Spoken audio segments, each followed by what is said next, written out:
Welcome back sa ating panibagong video, and today ay excited ako na ituro tong kanta na to sa inyo dahil narinig ko lang to kanina at sobrang nagustuhan ko siya. So ito ang kantang Na Naman by Arthur Neri, at sa kantang to sobrang easy lang niya dahil meron lang tayong technically 4 na chords lang, pero meron tayong pang 5 chords na gagamitin lang natin siya ng isang beses sa part ng kanta, pero after nun, balik tayo sa 4. Okay? So, before tayo mag-start, ang bilang ng string natin ay 6, 5, 4, 3, 2, 1. So, itong mga chords na ituturo ko sa inyo ngayon, ganito yung ating pagkasunod-sunod hanggang matapos yung ating kanta.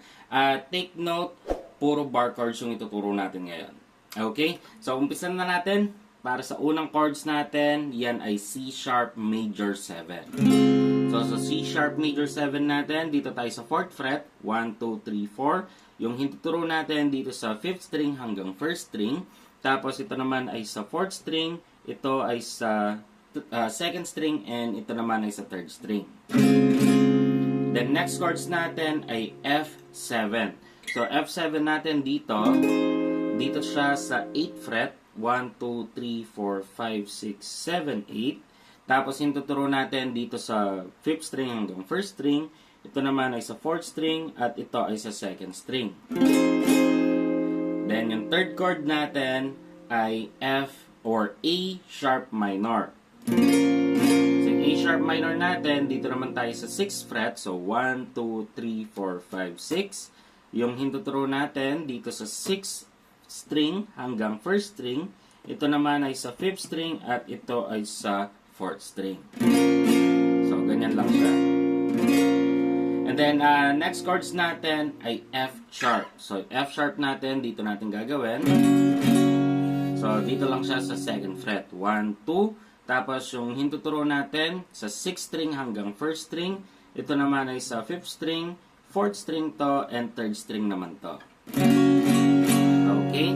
And then, yung pinaka-last chords natin na isang beses lang natin gagamitin, yun ay F sharp minor. So, yung F sharp minor, ganito pa rin yung position. Tanggalin nyo lang itong middle finger nyo. Yan na yung ating F sharp minor. Okay? So, nagtatanong kayo kung saan natin gagamitin itong F sharp minor. So, kung narinig nyo na yung kanta, ang gagawin natin is 3 beses na ulit dito sa ating unang 4 na chords. C sharp major 7, F7, A sharp minor, at F sharp. So, after ng pangatlong ulit natin dito sa 4 na chords, doon natin gagawin yung F sharp minor. Okay? So, doon naman sa mga kabisado na yung kanta, ito na yung part na may lyrics na sa aking isip at sa hinaharap. So, yun yung part na gagamitin natin yung F sharp minor. Okay? Pero ituturo ko sa inyo mamaya kung paano ba natin gagawin na F sharp minor natin. So, before yon, ituro ko muna sa inyo yung ating strumming pattern. So, yung strumming pattern natin, papakita ko muna sa inyo para ma-idea kayo. So, ganito siya.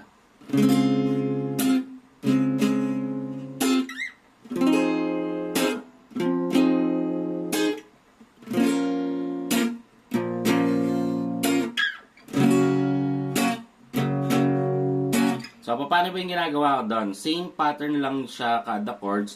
So, yung ginagawa ko lang, i-strum ko muna ng buong string, pababa. Tapos, ibabagsak ko yung 3rd, 2nd, and 1st string. Ganun siya. So far, ganito yung tunog niya. Tapos, next part natin, i-strum ko ng dalawang pababa yung ating 5th string at yung 4th string. Tapos, babagsak ko ulit dito sa 3rd string hanggang 1st string. So far, meron tayong ganito.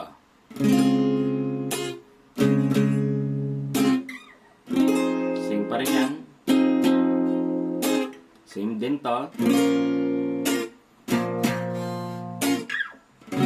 Pati yan. So, nasa sa inyo kung gagayahin nyo itong strumming pattern na sinuggest ko. Anyway, kung meron kayong ibang strumming pattern na alam nyo mas maganda at mas madali, paki-comment dyan sa baba. So tara, practicein natin yung ating unang part, yung verse, tapos yung chorus hanggang dun sa mapunta tayo dun sa F sharp minor para mas madali natin matutunan. So tara, practicein natin. 2, 3.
So, di ba 5 chords lang tapos isang beses nyo lang gagamitin yung panlima at nakabuo kayo ng kanta.